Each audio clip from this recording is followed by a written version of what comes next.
Dear viewers, আজ PSC clerkship exam 2023 first shift এবং second shift হয়ে গেছে এবং এই যে পরীক্ষাটা হয়েছে সেখানে বিভিন্ন সেন্টারে পরীক্ষা হয়েছে।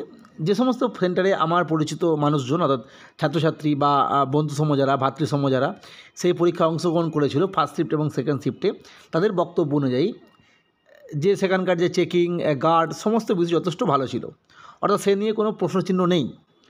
কিন্তু এরপরেও যে বিষয়টা আমরা বারবার বলছিলাম এবং এই বিষয়টা পিএসসির অ্যাডমিট কার্ড ইস্যু হওয়ার আগেও আজ থেকে 2 সপ্তাহ আগে দেখতেই পাচ্ছেন আপনারা 2 উইকস এগো লেখা আছে। আমি একটা ভিডিও বানিয়েছিলাম এবং সেখানে ঠিক এই কথাটাই বলেছিলাম, যেহেতু পিএসসি চাইছে যে প্রশ্নপত্র বাইরে না আনতে, কারণ এই প্রশ্নপত্রে পরীক্ষার পর নর্মালাইজেশনের ব্যাপার নেই, সেহেতু পরবর্তী ধাপে যারা পরীক্ষা দেবে তারা যাতে না বুঝতে পারে ঠিক কোন জায়গা থেকে প্রশ্ন আসছে, কী প্রশ্ন আসছে, সেই জন্য প্রশ্নপত্র বাইরে আনতে বারণ করছে বা প্রশ্নপত্র দেবে না।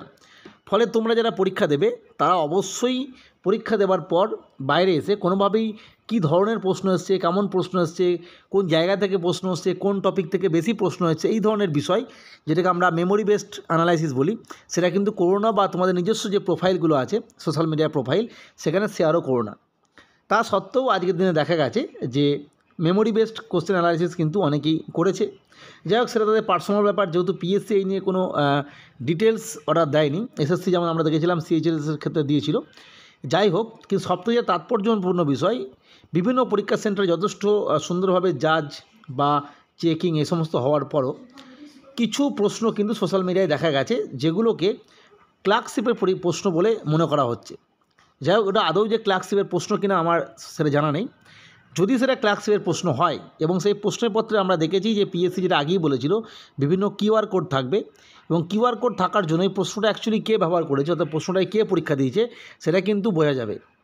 ফলে আমরা দেখেছি সেই প্রশ্নগুলোতে কিউআর কোড আছে। ফলে যদি এই কোশ্চেন সত্যিই ক্লার্কশিপের পরীক্ষার হয় তাহলে অবশ্যই আশা করব পিএসসি এ নিয়ে কঠোর ব্যবস্থা নেবে এবং কনসার্ন যে পুলিশ প্রশাসন আছেন তারাও ব্যবস্থা নেবে এবং এই বিষয়ে যারা যুক্ত তাদেরকে অবশ্যই শাস্তি প্রদান করবে এই আশা করব। এবং পরবর্তী যে পরীক্ষা আছে থার্ড শিফট এবং ফোর্থ শিফট, তাদেরকে রিকোয়েস্ট করব আবার পুনরায় তারা যেন এই ভুলটা না করে, অর্থাৎ পুনরায় মেমোরি বেসড কোশ্চেন অ্যানালাইসিস যেন অন্ততপক্ষে থার্ড শিফটে না করে, ফলে তাদেরই কিন্তু ক্ষতি। পরবর্তী ক্ষেত্রে কালকের যে পরীক্ষা আছে থার্ড শিফট এবং ফোর্থ শিফট, আশা করব সেই পরীক্ষা নির্বিঘ্নেই হবে এবং কোনোরূপ এই ধরনের যে ঘটনা যেগুলো আজকের দিনে দেখা গেল কোশ্চেন পেপারের ব্যাপারটা নিয়ে, সেটা হয়তো হবে না আশা করব। যাই হোক, আজকের ভিডিও পর্যন্তই। পরবর্তী আপডেটের জন্য চ্যানেলটি সাবস্ক্রাইব করে রাখবে। আজকের ভিডিও দেখার জন্য প্রত্যেককে অসংখ্য ধন্যবাদ।